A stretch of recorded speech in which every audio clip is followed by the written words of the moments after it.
સુરત સહિત સમગ્ર ગુજરાતમાં કોંગ્રેસ દ્વારા શિક્ષણ બચાવો અભિયાન શરૂ કરવામાં આવ્યું છે, જેના અનુસંધાનમાં સુરત ખાતે એક પત્રકાર પરિષદનું આયોજન થયું હતું, જેમાં ભાજપની નીતિના કારણે ગુણવત્તાવાળા શિક્ષક માટે ગુજરાત છેક 18મા ક્રમે હોવાનો આક્ષેપ કોંગ્રેસે કર્યો હતો। આ ઉપરાંત કહ્યું હતું કે ખુદ સરકાર જ શિક્ષણનું ખાનગીકરણ કરવાના મતમાં છે, ત્યારે શિક્ષણ ગુણવત્તા વિનાનું જ નહીં પણ મોંઘું બન્યું છે। સુરતમાં કોંગ્રેસના નરેન્દ્ર રાવતે પત્રકાર પરિષદ સંબોધી હતી, જેમાં કહ્યું હતું કે ભાજપની નીતિના કારણે શિક્ષણની સ્થિતિ કથળી છે, પરિણામે યુવાનો અને બાળકોનું ભાવિ ચિંતાજનક બન્યું છે।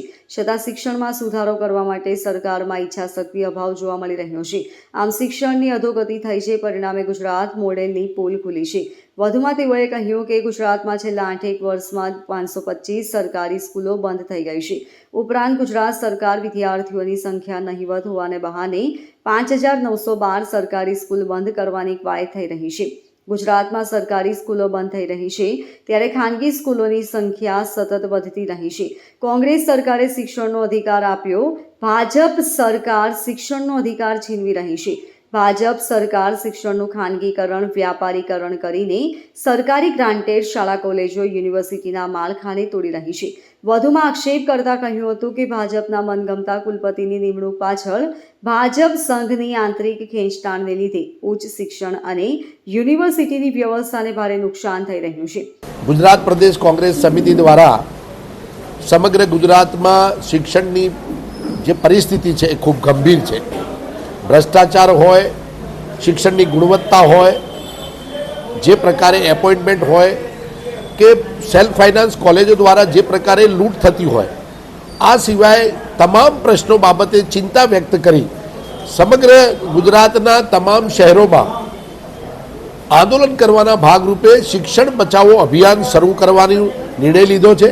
એના ભાગરૂપે દક્ષિણ ગુજરાતમાં આજે અમે પ્રેસ કોન્ફરન્સ દ્વારા અમારા આગેવાનો સાથે ચર્ચા કરી શિક્ષણ બચાવો અભિયાનની શરૂઆત કરીએ છીએ। આપ જાણો છો કે જે પ્રકારે ગુજરાતમાં શિક્ષણની પરિસ્થિતિ છે, આપ શાળાઓની વાત કરો, કોલેજોની વાત કરો, યુનિવર્સિટીની વાત કરો, છેલ્લા 35 વર્ષમાં ભારતીય જનતા પાર્ટીનું શાસન, એમાં એક પણ સરકારી કોલેજ, યુનિવર્સિટી કે સ્કૂલ ખોલવામાં આવી નથી। ટોલટેક્સ જેવી સેલ્ફ ફાઇનાન્સ જેનું બર્ડન સામાન્ય નાગરિક અને નાગરિકો પર પડે, એટલે કે સેલ્ફ ફાઇનાન્સ કોલેજો જ ખોલવામાં આવી છે, જે ખરેખર ખૂબ ગંભીર બાબત છે। એ સિવાય સરકાર મોટી મોટી વાતો કરતી હોય કે વાંચશે ગુજરાત, રમશે ગુજરાત અને શિક્ષણની ગુણવત્તાની વાત કરતા હોય તો આપ આંકડા જોશો તો ખૂબ ચોંકાવનારા છે। કેન્દ્ર સરકારના નીતિ આયોગમાં જાઓ કે તમામ રિપોર્ટની અંદર જે પ્રકારે શિક્ષણની પરિસ્થિતિ ખૂબ ગંભીર છે। ગુજરાત કોઈ પણ જગ્યાએ નંબર 1 નથી। શિક્ષણની ગુણવત્તામાં પણ આપણો 18મો નંબર છે। તમે સ્કૂલોની વાત કરો તો અત્યારે સ્કૂલો બંધ થતી જાય છે સરકારી। હમણાં જે કેન્દ્ર સરકારના એક રિપોર્ટમાં આવ્યું કે 2996 શાળાઓમાં એક જ શિક્ષક છે। 42,000થી વધારે શાળાઓમાં એક ઓરડા છે ને ઓરડાની ઘટ છે। 40,000 શિક્ષકોની ભરતી બાકી છે। યુનિવર્સિટીઓમાં તો કલ્પના જ નથી કરી શકતા। જે પ્રકારે કોમન એક્ટ આવ્યા પછી ગુજરાતની અંદર યુનિવર્સિટીઓની અંદર સરકારે જે પ્રકારની ભરતી કાયમી થવી જોઈએ એની જગ્યાએ એડહોક અને કોન્ટ્રાક્ટ સિસ્ટમથી કરીને શિક્ષણનું ધનોત્પન્ન કરી દીધું છે। ભ્રષ્ટાચારની તો વાત જ કરી શકતા નથી। વાઇસ ચાન્સલરોની નિમણૂકો જે પ્રકારે કરવામાં આવી એમાં ખૂબ ચોંકાવનારી બાબતો છે।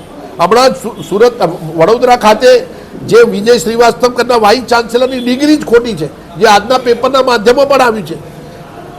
એસપી યુનિવર્સિટીના વાઇસ ચાન્સલરને સુપ્રીમ કોર્ટે ઠપકો આપ્યો તો ખોટી ડિગ્રીવાળો વ્યક્તિ બેસી ગયો છે। એના પર ધારાધોરણો પ્રમાણે નિમણૂકો થતી નથી। ફક્ત રાજકીય નિમણૂકો કરી ભ્રષ્ટાચારને પ્રાધાન્ય અને શિક્ષણની ગુણવત્તા ઓછી કરી ગુજરાતમાં જે પરિસ્થિતિનું નિર્માણ થયું છે એ માટે અમે શિક્ષણ બચાવો અભિયાન સમગ્ર ગુજરાતમાં ગુજરાત પ્રદેશ કોંગ્રેસ સમિતિના નેતૃત્વમાં થશે અને તમામ શિક્ષણના પ્રશ્નોને અમે પ્રજા વચ્ચે ઉજાગર કરવા માટેનો પ્રયત્ન કરીશું। Bureau report, LK star news, Surat.